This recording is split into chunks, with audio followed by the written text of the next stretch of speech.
Passionné de jardinage, surtout dans le domaine du potager, maintenant j'ai aujourd'hui entrepris de me perfectionner dans le domaine du verger. Nous allons ensemble créer pas à pas un verger.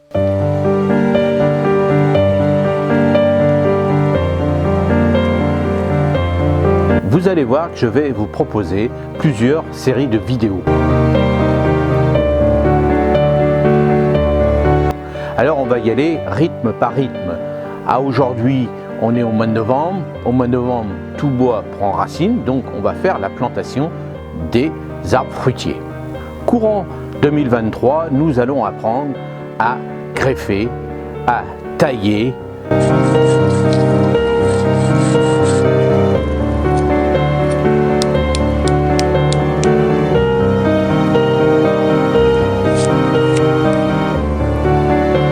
Et je vais vous transmettre cette passion et je l'espère qui va vraiment vous plaire à vous et surtout le monde du verger. On va pouvoir récolter énormément de fruits. Bien sûr, pas tout de suite, on va avoir des échecs, c'est comme ça qu'on apprend, mais surtout le résultat, même si on a une année, une seule pomme, ça sera la meilleure du monde.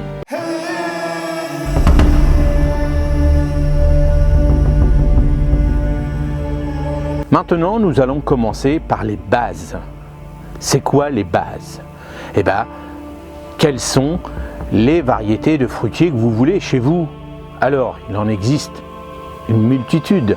Vous allez les prendre en fonction de vos régions, de vos sols, de l'exposition, de vos goûts, le plus important. Donc, choisissez bien toute cette variété en famille. Ensuite, on va déterminer aussi la forme.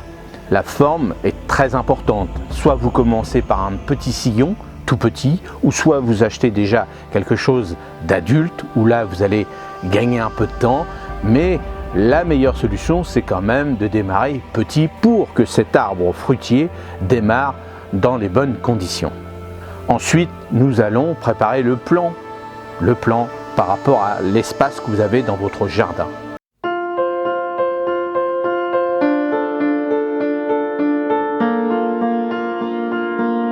Quelles sont les différentes variétés d'arbres fruitiers? Alors, on va déterminer tous ensemble quelles sont les variétés qu'on a besoin, qu'on aime. Donc ça va être réalisé avec tout le monde, toute la famille. On va déterminer si on aime bien les poires, quelle variété de poires, les pommes, les cognaciers. Est-ce que avec ces variétés-là, par exemple, on va vouloir faire de la pomme à croquer, de la pomme, vous voyez, des fruits à croquer, ou alors de la confiture, des pâtes de fruits par exemple, les cognaciers par exemple, vous voyez, des fruits séchés. Donc après avec les fruits à noyaux, c'est pareil. Tout ce qui va être cerisier, donc c'est facile. Les pruniers, c'est facile, mais tout ce qui va être abricotier, pêcher, nectarine, là, en fonction des régions, on va déterminer si, par exemple, nos voisins, lui, a réussi, par exemple. Demandez-lui comment il fait pour réussir son abricotier, par exemple. Ensuite, ce qu'on va faire, c'est qu'on va planter aussi les fruits secs. Les fruits secs, c'est super. Moi, j'adore les noisettes, j'adore les noyers. Par contre, l'amandier, voilà, il faut respecter le climat. Donc l'amandier, moi je vais m'amuser chez moi contre mon mur d'atelier parce qu'il est en bois, je vais voir. Mais le problème de l'amandier par exemple, les fleurs sortent de bonne heure et comme les gelées sont tardives, voilà, plus de fruits, plus rien. Donc à déterminer en fonction de votre région. Mais le plus important, c'est de prendre vos variétés que vous aimez tous. Et le plus important, quand on plante un pommier, en planter deux. Quand on plante un poirier, deux. Et bien vérifier que ces variétés-là se pollinisent entre elles. Puisque c'est important. Si vous avez qu'un cerisier, par exemple, chez vous, regardez si votre voisin en a un, et là c'est bon, il n'y a pas de souci. Après, les amandiers, les châtaigniers, les noisetiers, les noyers, ça c'est un peu plus facile. Mais vous voyez, il faut faire un ensemble complet de pépins, de fruits à noyaux, de fruits secs, et surtout, n'oubliez pas les petits fruits rouges. Ça c'est super aussi. Alors dans les fruits rouges, vous avez toutes les baies. Alors les baies, qu'on connaît bien, les cassis, les groseilles, les myrtilles, mais après il y a les petites baies sauvages qu'on pourra aussi mettre dans des petites haies un peu plus loin dans le jardin, par exemple, si vous avez de la place. Après, bien sûr, on connaît tout ce qui est framboise, donc maintenant il y a des variétés rouges, des variétés jaunes, vous voyez, plein de variétés. Et puis, bien sûr, la fameuse fraise. Donc, la fraise, là, bien sûr, en bordure, c'est plus facile. Je vous ai déjà montré plusieurs fois comment la planter et la cultiver. Et les framboisiers, bah, moi, j'en ai mis dans mon jardin, autour de mon potager. Et la framboise, l'avantage de la framboise, par exemple, vous prenez une variété remontante, c'est-à-dire qui remonte dans l'année. Vous avez une première récolte à partir de juin-juillet et une deuxième récolte à partir de fin août jusqu'au gelé. Moi, c'est ce que j'ai à la maison. Ensuite, ce qu'on va faire, une fois qu'on a bien choisi les variétés de fruits qu'on adore, on va voir les différentes formes d'arbres fruitiers, c'est-à-dire par rapport à la surface que vous avez dans votre jardin. Et aussi, bien sûr, maintenant, c'est quand même mieux d'avoir des fruitiers où ils font pas plus de 2 mètres, 2 mètres 50 que des trucs qui font 15 mètres de haut où c'est tous les oiseaux qui vous les bouffent. Et aussi, ce qui est important, c'est de savoir aussi le porte-greffe. Alors le porte-greffe, je vous en dirai plus un peu plus tard, mais le porte-greffe, par exemple, lui va déterminer la nature de votre sol. Allez, j'exagère, vous avez un sol humide, et bien il y a un porte-greffe pour les sols humides. Le porte-greffe, lui, va donner un coup de fouet à la variété qui aura été greffée dessus. Donc ça va lui donner un petit coup de boost en fin de compte. Et il existe plusieurs variétés de porte-greffe qui déterminent la hauteur, qui déterminent la forme et aussi la résistance à la chaleur par exemple et aussi à la qualité du sol. Bien sûr, alors après vous avez le sillon. Alors ça c'est plus facile, par exemple quand vous allez avoir la petite main correcte, c'est-à-dire que vous allez être un bon petit amateur, vous allez pouvoir prendre des sillons et on apprendra aussi comment les greffer tout simplement, et avec les sillons on pourra partir de la base. Ensuite, moi, ce que je vous ai montré sur l'autre vidéo, c'est un fuseau, donc gobelet ou fuseau comme vous voulez, c'est un petit sillon qui a à peu près 2-3 ans. Ensuite, on a les demi-tiges, donc la demi-tige, donc vous voyez, ça fait un petit tronc, à peu près d'1,20 m, 80 à 1,20 m à peu près, avec une greffe dessus qui est faite ici. Et alors là, on greffe ce qu'on veut, on peut même greffer 2 variétés de pommiers par exemple dessus, comme on veut. Hein, pour le fuseau, lui, c'est un tout petit tronc qui part à peu près de 30 à 50 cm à peu près, donc on ne pourra pas passer en dessous, mais ça, on met ça dans les angles par exemple. Le demi-tige, on peut mettre ça dans le jardin au milieu, moi j'aime pas trop, mais bon, on voit ça si on n'a pas trop de place. Ensuite, on voit donc les hautes tiges. Alors les hautes tiges, ça c'est pour les personnes qui ont de la place, mais n'oubliez pas que les hautes tiges, vraiment si vous voulez faire de la grosse cueillette, bon l'échelle, tout ça et tout, bon maintenant c'est un peu fini quoi, on va dire. C'est joli, par exemple moi en Normandie, les pommes acides par exemple, mais les pommes à croquer par exemple, bon voilà, c'est un peu juste. Si vous avez de la place, pourquoi pas, mais voilà, privilégiez les sillons, les gobelets ou fuseaux et les demi-tiges. Ensuite, on va partir là dans le haut de gamme, c'est-à-dire les palmettes et les colonnaires. Donc les palmettes, vous voyez, en forme de U, double U. Donc là, on apprendra tous ensemble comment les tailler correctement. Alors on va déterminer aussi qui pourra être fait en palmette, qui pourra être fait en colonnaire par exemple. Les colonnaires, donc là je vous ai fait une forme comme ça, mais il existe aussi des formes comme ça. Hein. On met ça sur des grillages, hop, on monte d'un étage, hop, on refait une forme, hop, on monte. Vous voyez ça? Ça c'est super pour les pommiers par exemple. Les palmettes sont surtout étudiées pour les poiriers. Mais moi comme je suis voilà, curieux, et ben, je le ferai aussi dans d'autres variétés. Regardez bien dans le jardin sur les photos, je l'ai fait alors en colonnaire ou en palmette. Hein, pour l'instant je n'ai pas trop déterminé, mais j'ai fait un cerisier. Donc on va voir si ça marche, tant mieux, si ça ne marche pas, tant pis. Ensuite, à quel endroit créer un verger? Donc on a déterminé ce qu'on a envie de manger. Ça y est, c'est fait, on a marqué ça sur une feuille, c'est fait. Après, on a déterminé la grandeur du verger qu'on va créer.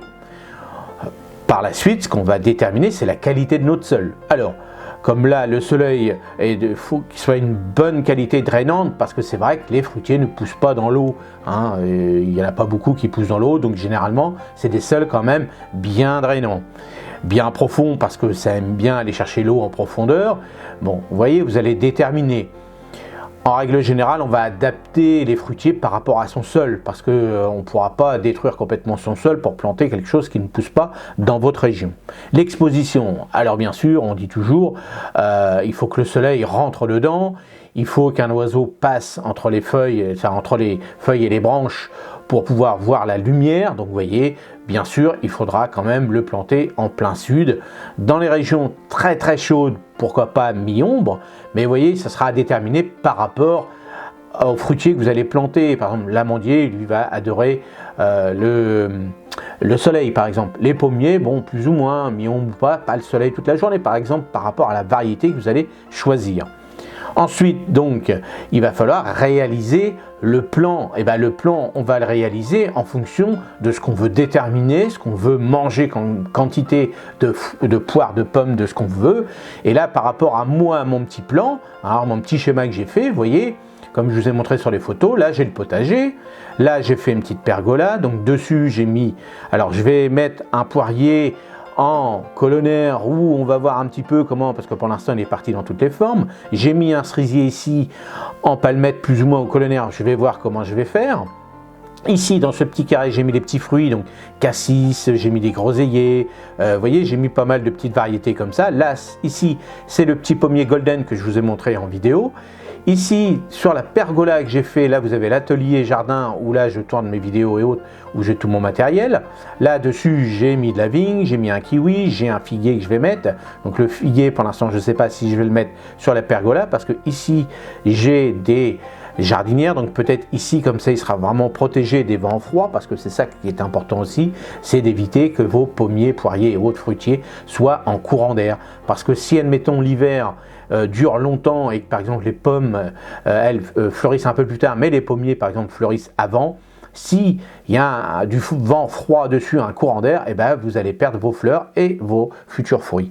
Donc ensuite là j'ai mis un poirier, donc là c'est mon petit poirier conférence, pour l'instant il reste là, il est à tailler, on verra bien. Et puis là c'est toute ma petite série de pommiers que j'ai mis, Bolskov, j'ai mis Reine des Rainettes, j'ai mis Jonah Gold, j'ai mis de la Cox Orange par exemple. Et ici ça c'est mes 3 pommiers acides que je taille en trône, on va dire un petit peu comme ça, pour faire du BRF.